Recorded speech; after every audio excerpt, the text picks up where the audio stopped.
I see you brought a friend to today's episode. What's going on?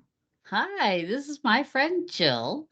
Jill and I have been friends since high school, and we have been, chatting on and off about certain topics. And I thought that the most recent topic we've been discussing, which is a topic on a lot of women our ages' minds, is menopause, but we were discussing it in more of a positive light than all of the negative symptoms and worries and woes and all of that. But we've been chatting about it as more of isn't this interesting that we've gotten to this stage in our lives and we should be thinking of it more as a new beginning than and less of an end.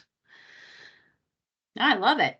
Welcome to the show, Jill. So I've met other Jills before, and most often the other Jill I meet is with a G. So it's nice to meet you. Nice to meet you as well. You're I go Jill with a by, J. it's Jill with a J, and my name is Jill. It's not Jillian. I think my mom intended it to be Jillian, but forgot to fill out the paperwork correctly. So That's awesome. Well, people call me Jill too, so I'm Jill. wonderful. I love Yeah. the topic. And when I heard you were going to be on the show to talk about this particular subject, I thought it would be a really great conversation because I do think that there are lots of wonderful things that we go through as we mature. I'm trying to think of, nice words. You know, we did have a conversation about, and Diane likened it to caterpillar soup, which I didn't think was particularly friendly, although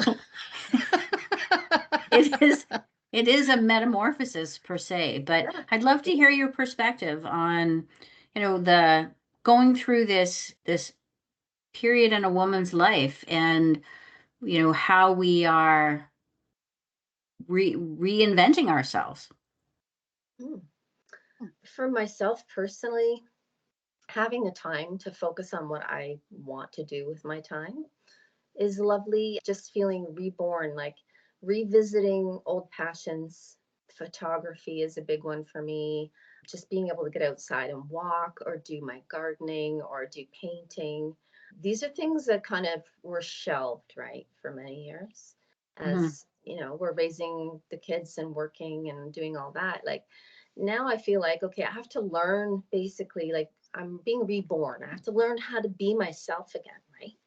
And so for me, it's like, okay, I'm discovering what I used to love to do, but now I have the time to really explore it. And I have a little bit more money as well, now that I'm older, to explore the things that, make me happy. And what is it that I want to do with my time, right? Because I don't want to be an empty nester, you know, crying, oh, my kids are gone and all that stuff. I want to say, okay, I love my kids, don't get me wrong, but it's nice to have the time to say, yeah, you know what? I'm going to get in the car, I'm going to grab a coffee, and I'm going to drive 10 miles and go do a photo shoot on my own. Or, like these are the things that I think we're being reborn. The whole caterpillar soup thing is like, we've disintegrated. And now, like, have we lost our purpose? Have we lost our way? No, we're actually reforming into this beautiful, majestic menopausal butterfly. You know what I I love mean? it. Love And it. Yeah. so that's my take on it. I don't know what you girls are feeling. I mean, like, I'm sure both of you have rediscovered things that you have loved to do before that you maybe didn't have time before, like when you were raising your children. Yeah, you do put a lot to the wayside when you're in that sort of young mom phase. And it is really all about the kids, the kids, the kids, the kids, trying to get ahead, trying to get ahead, trying to stay afloat sometimes, depending on what your Yeah, financial situation is. that's right. And then to get to our stage in life now, where you're right, we do have more dispensable time and dispensable income. And we Mm, should be taking it as an opportunity to go back to what makes Diane happy instead of what does mhm. Diane have to do to make everybody else happy. Yeah. Yes. Yes, absolutely. I agree with that. And I think you reach a point, and we've talked about this before, where you know what you want, you know who you are, and you know what you like and what you don't. And you have now that opportunity to choose, whether it's refocusing on a passion that maybe you didn't have time during your 30s and 40s to really focus on because you were raising kids or maybe trying to build out your career. But, for me, I'm going to talk about my garden because this is something that for me is a new passion. I did start gardening when I was in my 20s, but I just didn't have time for it because of the kids, because of the career. But now I do, and I have the space to do it. And it really is a hobby and a passion that I enjoy. Plus, it allows me to use my technology because, of course, AI helps me with my gardening. So, Love That that. sounds so bizarre to me. AI helps me with my gardening. It sounds almost like an oxymoron, just doesn't compute, but I get how it does because we've had that discussion before as well, laying out proper beds and all of that kind of stuff. But yeah. yeah. I use it to redecorate rooms. I mean, I just take a photo of my room and I say, okay, what would look good here? And then it'll send you back a picture. It's wonderful. Yeah. Yeah. Yeah, Same it thing is a with the good garden. tool. It is. I'm not scared of it. I know so many people are like, ew, AI, and I'm like, nah, bring it on. Whatever makes my life easier. you know? That's the Yeah. thing. If it saves you time, and it Yeah. does definitely save time. And we're Yeah. all kind of coming into that whole, what do you want to spend your time on? So the more of Mhm, it you can save not doing tedious tasks, the more of mhm. it you can use doing what you actually want to spend your time on. Absolutely. Yeah. Were you into photography before and gave it up, Jillian, or have you always been doing it throughout your career or life? Yeah, I have been doing it for over 20 years, but before when I began, it was as a hobby. It was a passion. I just had a blog and I was blogging and it was all about the photography and just little anecdotes or musings and, paired with photos. And then, just life got too busy and I found I was put and I had Mhm. nothing left at the end of the day, right? By the time I was done, I was like, okay, I've got time for, oh, I'm so tired. I think I'll go to bed now, Yeah. So Yeah. now I schedule my day. I work from home now. So I schedule my day in a way that I can start my day with my passions if I want, and I can work later on. You know what I mean? I can work up to midnight if I want to. I don't have to be 9 to 5, which is very good.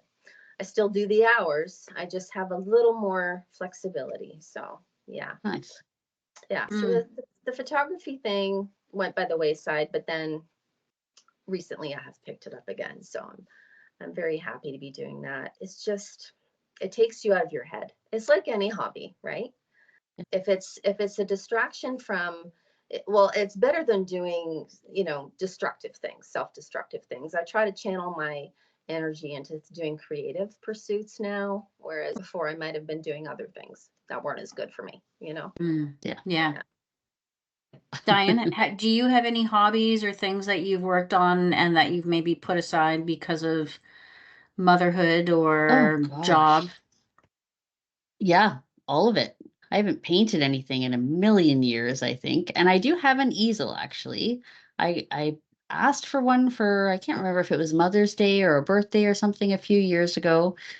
And the family chipped in and got me a really nice easel and some canvas and a whole bunch of paints. And I just haven't actually set them up. But I feel like you were saying, Jill, I got to get back to doing what actually makes me happy instead of now that we have the time that we're not making everybody else happy. It's a good idea to Yeah. get into those pursuits. I started writing a little bit. I have to get back to that as well. What I have to do is focus. Who can help me with focus? So I do tend to start little projects and then squirrel, something will distract me and I'll start another little project and none of them have so far been completed. But yeah, I do. I love to paint. I love to write. There's many, many things that I should be doing with my time rather than sitting on the couch covered in dogs in my pajamas, which is what I spend a lot of my free time doing. I can Nothing wrong with totally that. understand that though. Like you get to a point where you work so hard, and I know you do, and you are literally a caregiver. Like literally, that is your job. You're caring for other people, you're helping other people. And when you finish that for the day, the last thing you want to do is to talk to people, to care for Yeah. people. You just want to be blanketed in dogs with Yes. nobody around. I do actually. If that makes you happy, then that is exactly what you should be doing. Yeah.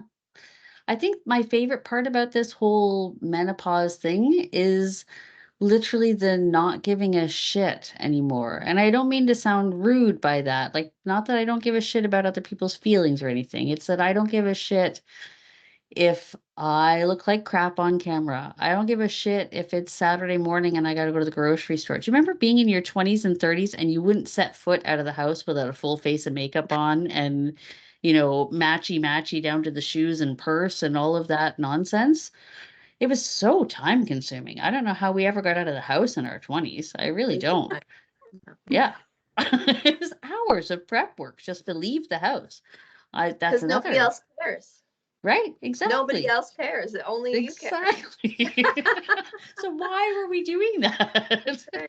We already pretty much had our spouses or partners or whatever by then. So it wasn't that we were, trying to attract a mate, as they say. It was just a keeping up of appearances kind of thing. But I do legitimately remember having to spend a good 40 minutes to an hour before leaving the house on any given day, whether I was going to work or just going to the grocery store. And that is so freeing to just literally not give a shit. Wake up in the morning, throw on track pants, throw on a t-shirt, maybe a bra, depending on whether it's Saturday or Sunday. Likely not. Maybe. Yeah, Bra. maybe. You know,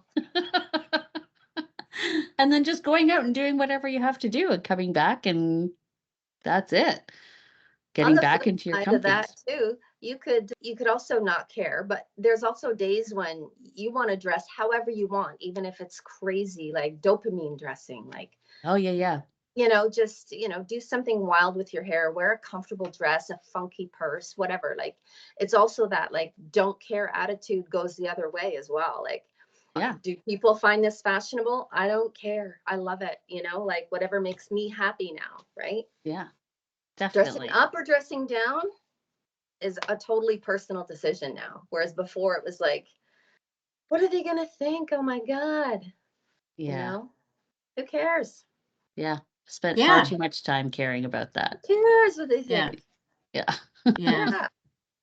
Yeah. Yeah. There are days when I think, you know, I think to your point, Jill, there are days when I do like to dress up because it makes me feel good, whether it's putting on a business suit, which I kind of miss because I also work from home and I miss getting dressed up and putting on a power suit and the heels and walking into a meeting and feeling really good and really confident.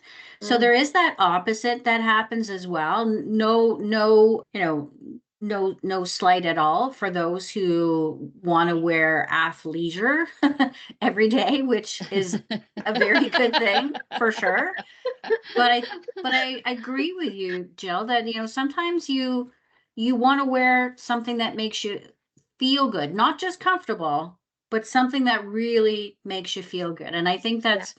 that is a freeing thing. It's probably Mhm. true for every woman at every stage of their life and career, but I do think that the older you get, when you reach a point in your life where you've said, Diane, you kind of reach that I don't give a shit. If I Yeah. want to wear a power suit to the grocery store, I'm gonna do it. Yeah. Like, Yeah. I do actually. I quite like that. Even when I'm in sweats at the grocery store, if I see one of those ladies that is like 70 something and on her own and is put together to the nines, love that. Love that. And at every opportunity, I will compliment somebody who is looking fabulous at the grocery store. Like, love the shoes, love the purse, love the look. Good for you. And I'm Yeah. sure that's a lovely thing for them to hear. But you can tell they're not doing it for the likes. They're not on social media. They're not taking their photos. they're Doing it at the for grocery themselves. store, they're looking good Mhm. and feeling good about it, and good for them. Maybe I'll get to that point in my 70s where I don't give a shit in that direction and I'm fully decked out head to toe by then. Because then you Yeah. really do have all the Caftans, time in the world. What caftans, caftans? muumuus. Yeah. That's so funny you should say that, Jill, because my grandmother on my mom's side, my mom's mom, would absolutely be decked out. She had the red purse and the red kitten heels and the red lipstick, so the lips were like Mhm. whoosh, and the hair was always coiffed just perfectly. Yeah, And she rocked it. Like, and she was in her 70s, probably pushing 80s when she was like decked out. And I was young. I'm like, wow, grandma, you look hot. Like, that's yeah, amazing. yeah. Good for Amen. her.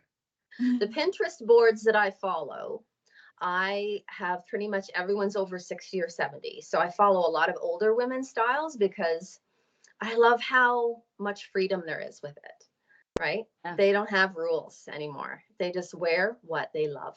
And and they look amazing. Like these are some high fashion mamas and they're older than us. And I think this is what I aspire to. I don't want to Yeah. look like Kylie Jenner.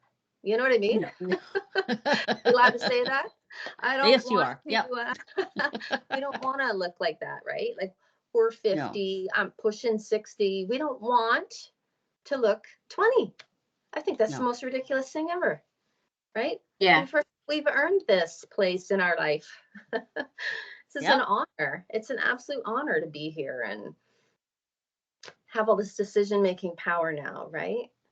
Yeah. We definitely don't need to be victims of the mass marketing that we're seeing out there with all the stuff, the Botox and the, you Oh, know, all the crap.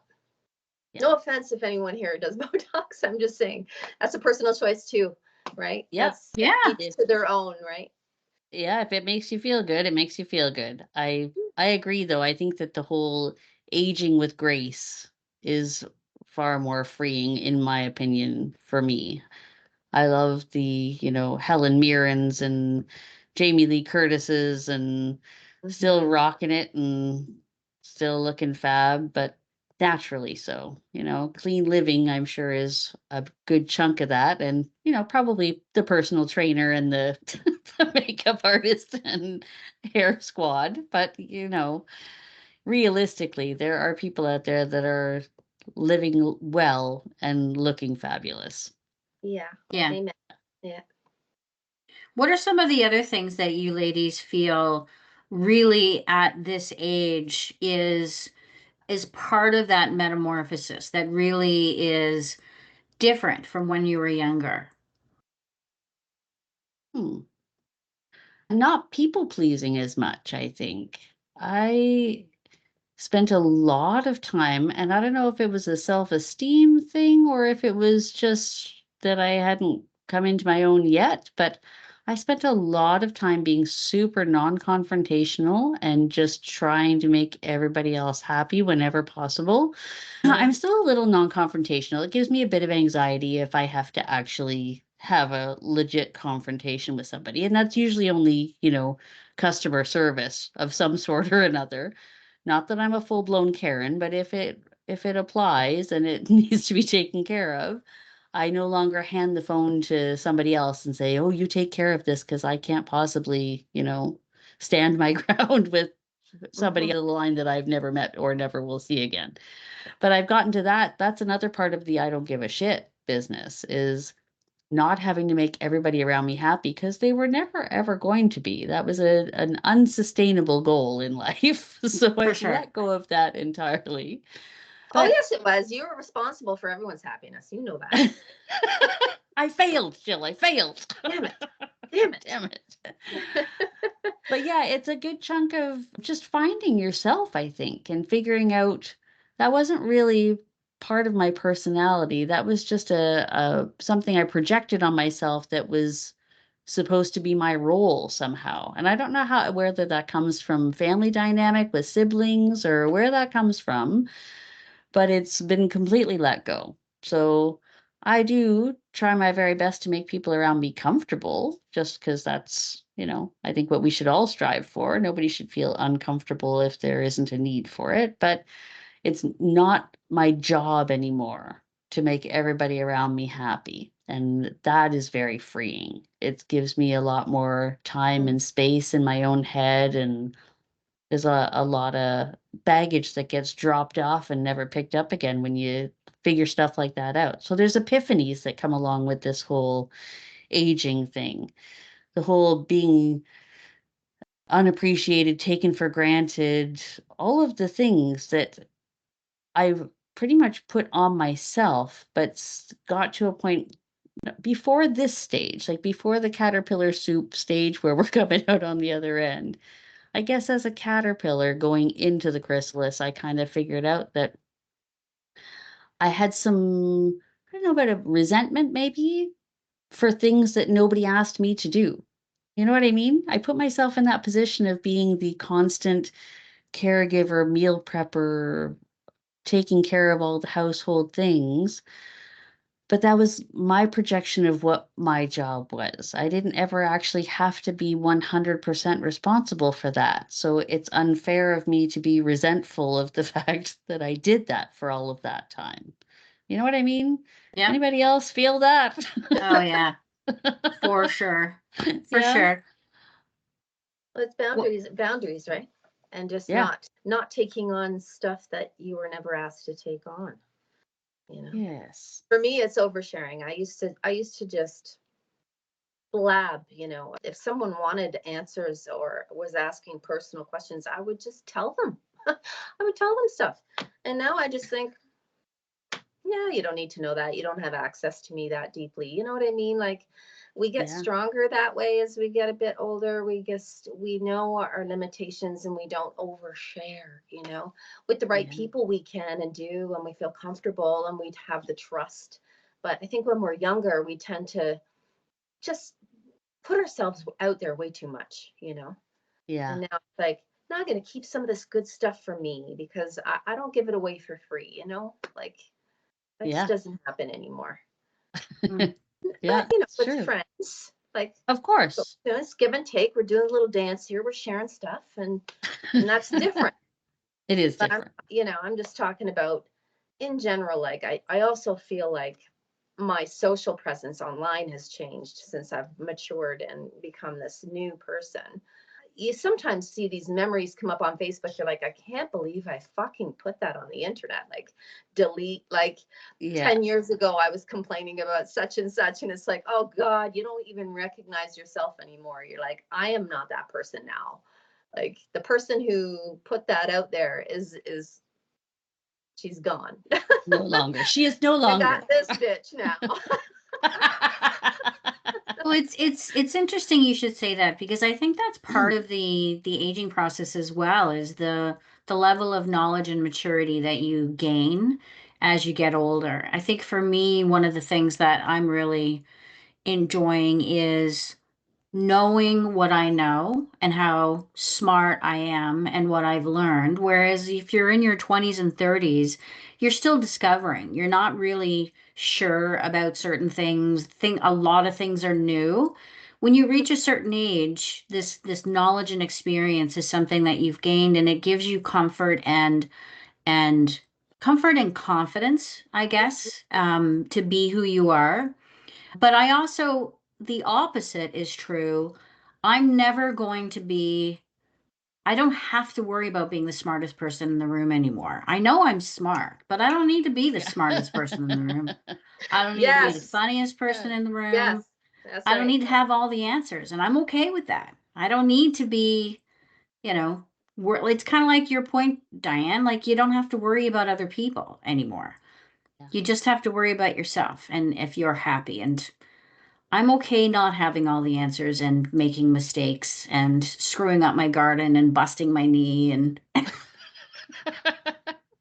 I love not being the smartest person in the room. It's fun knowing that because then you get to learn everything. Exactly. It is. It's great to not be the smartest person in the room. It is, because that's where you learn the most. I remember my dad playing chess with his friend Lenny across the street. Lenny kicked his ass every single time they played. And my dad's a pretty competitive guy. So I often said to him, like, you go over there, you lose every time. What's fun about that? And he said, oh no, I'm learning so much. Eventually, Yeah. I will get good enough to have my turn to beat Lenny, but it's the only way that you're Yeah. ever going to get good enough is by being with people that are better than you at something, right? So not being the smartest, not being the funniest, all of those things, it's a great position to be in. But also owning what you do know and what you are good at, right? Yeah. Yeah, You for got to sure. own that shit. Like, you really got to feel comfortable in what you are capable of. Let go of the shit that you're not good at, and that's okay. But also be comfortable in the stuff that you are good at. I think is another thing, right? Like, people, especially women, they're like, oh, thanks so much. It was the team. I got lucky, whatever. No, no. No, I'm no. fucking smart. Like, I know what I'm doing. For you, Jill. Yeah, just learning to say thank you without self-deprecating. Exactly. Yeah. Yeah. That only comes with knowledge and wisdom, right? Like, Mhm. years of knowledge and experience. That's how you, Absolutely. which, if I could just say one thing, I feel strongly that we're losing the the the acknowledgement of our elders, people who were smart, who gained the knowledge through life experience. I am seeing too much that is becoming a deficit. I was, on, excuse me for the rant, but I was Yeah, on good. LinkedIn, and on LinkedIn there was this conversation about how it's difficult for people to find a job, and especially for those who are of a certain age, this whole, idea of ageism, and people are removing their years of experience from their resume because of the ageism, and they see it now as a deficit. So, when I say I have 35 years of technology, sourcing, selection, and contract negotiations, you would think that's a good thing. Yeah. Some people don't. People are seeing that as a deficit. And I think that's a shame. Like, we're losing all of the knowledge of those who have gained 33 decades of knowledge and experience are being passed over for people who have 10 years. And I'm like, 10 years? I have like notebooks that are older than 10 years. Yeah, that's a baby. That's a baby. Anyway, Yeah. the opposite can be held true as well. And I think we need to change that narrative. We do. I saw a gentleman doing a podcast not that long ago, actually, and it was really actually fascinating his take on the whole thing because he was breaking down biologically, if you look at the lifespan of humans, what would be the reason for women living to the age that they do without having any sort of chance of reproducing or any of these things? And it's when you break it down biologically, the whole reason for us getting to this age past childbearing years and still continuing to live hopefully well into our 80s, possibly 90s or whatever 100 for me. is Thank you. from 100, okay, is to partake in the knowledge, like handing off the knowledge that we have gained to the generation Yeah. after us, right? And it's basically so that you can be not so much grandparents, but that sort of, because not everybody is going to be a grandparent, but that whole passing on of wisdom to younger people. And like you're saying, work experience. It's not just about family wisdom or life lessons. Work experience should be included in that. If you've gotten so good at your job that you are, indispensable in some cases, it shouldn't be a deficit that you have 35 years of experience in your field. That should 100% be a positive. I don't see how that would ever not come into, what is the word I'm looking for?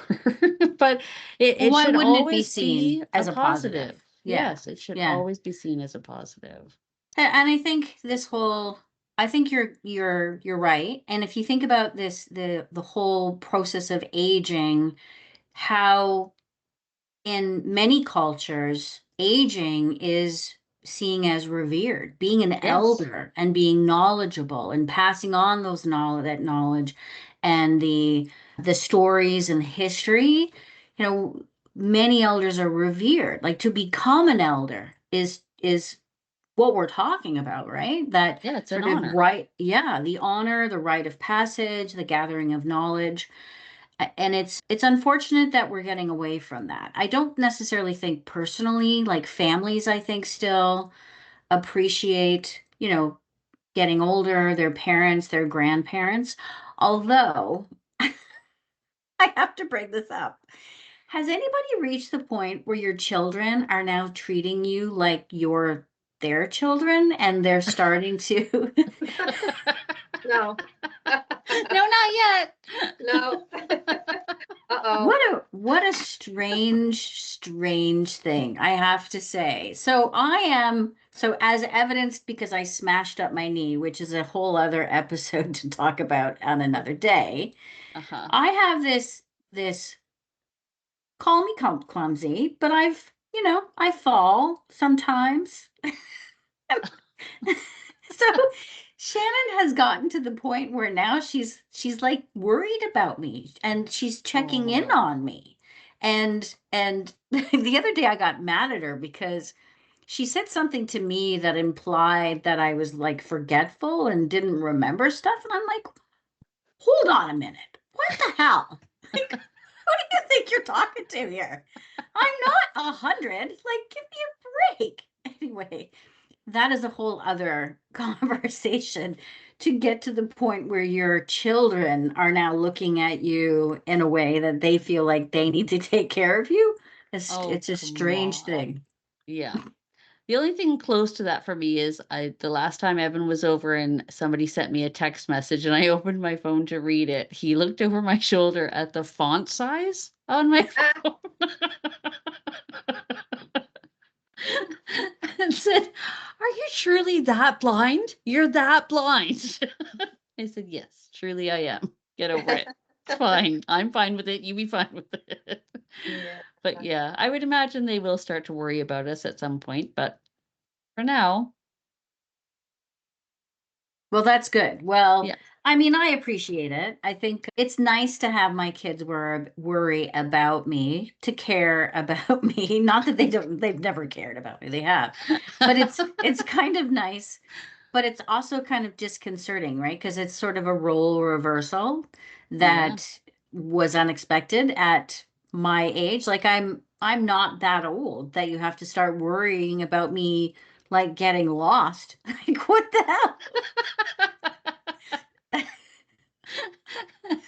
Yeah, if they start putting life alert signs around and stuff, or they get you, jewelry that looks suspiciously like it might call somebody, then I'd be, a little offended. Nice Crazy. to have them looking out for you though. It Yeah, is. It it Really is. is. is. Yeah. We're lucky. We're lucky though. If we've got them phoning and checking in on us and I mean, it's inevitable, right? Like it's just the way that's the direction we're heading in. Yes. We're going Yes. that way, you know. Scary. Well, I mean, It is. it's been a great conversation to talk about the positive things of aging, getting older, going through menopause, changes in our body. One thing we didn't talk about that I think is a very big positive is no more tampons, no Oh, more cramps. yeah. True that. Yeah. Praise the Lord. I'm Yes, I serious. certainly don't miss that. I do Oh not miss it. no, Yeah. no, No no. more pregnancy tests, worrying that you're Yeah. pregnant. No. Yeah, that too. So I have to tell you a funny story. So my oldest daughter works at a spa, and so I had set up a service to go get a facial on Friday. So as part of the process, you have to fill out this form to talk about your history, your skincare, etc. One of the questions was about pregnancy and breastfeeding, and I thought the question was, have you ever had a pregnancy and breastfed? And I'm like, thinking this is a very strange question. So I said, yes. So I get to the spa, which is, of course, my daughter, and she says, Mom, why would you tell people you're pregnant and breastfeeding? This is why they're calling you, Jill. They're checking on you. You just answered your own question. So I get to the spa and she asked me, right? And I said, how do you know I said that I was pregnant and breastfeeding? She says, because she asked me if you were pregnant. And I said, hell no. And I said, how do you know I'm not pregnant and breastfeeding? And what right does she have to ask you if I am? What if I am and I don't want you to know? Right. She's like, Mom, that's never going to happen. So just for fun, I decide when I go get my facial, the girl who's doing it, lovely girl, her name is also Shannon, says, oh, your daughter told me that the form needed to be changed because of course you're not pregnant. And I said, actually, don't tell her, but I am. And she's like, what? I'm like, yeah, like you should never have said that because she doesn't know. And she's like, oh, I'm so sorry. I said, Oh my God. I'm just Jill. kidding. I'm not pregnant. But thank you for thinking that I could be. Yes. And Yes, would that that's a not be the compliment. worst thing ever? Oh, can you imagine being Okay. pregnant at 59? No. No. No. Hell no. Yeah. Grandkids are super fun, but I could not do a newborn again. I really couldn't. Do you remember Yeah. all that sleeplessness and getting up 3 times in the middle of the night to breastfeed and change and no, thank you. There's another win for getting older. No more. Another win. Yep. Yep, absolutely. Ugh. Yeah, and just becoming comfortable in your own old body, even if it is, falling apart at the seams some days. But yeah. Just remember not to check the lactation box. Yeah. Oh. All right, ladies. I think our time is up. It's been a wonderful conversation. Yes, Jillian, it it's has. awesome to have you on the show. I Well, hope thank you'll you come for back. having me. Thank you for having me. It was fun. Yeah. I enjoyed this. Thank you, ladies. Fantastic. All right. So, with that being said, thanks everyone for listening to this episode and for Jillian for joining us and for, of course, my co-host, Diane. Until next time, gigglers, keep on giggling. Have a great night, ladies. Bye. Bye. Thanks for tuning in to this episode of the Giggles and Shit Show. If you loved today's episode, don't forget to subscribe on Substack at GigglesnShit.substack.com so you'll never miss an episode. You'll get all our content, podcasts, videos, and newsletter delivered right to your inbox. Join our chat to post your very own shit or hit list. We want to hear about the shit that's driving you crazy or making your week a hit. Come laugh, cry, and keep it real with us and our GenX community.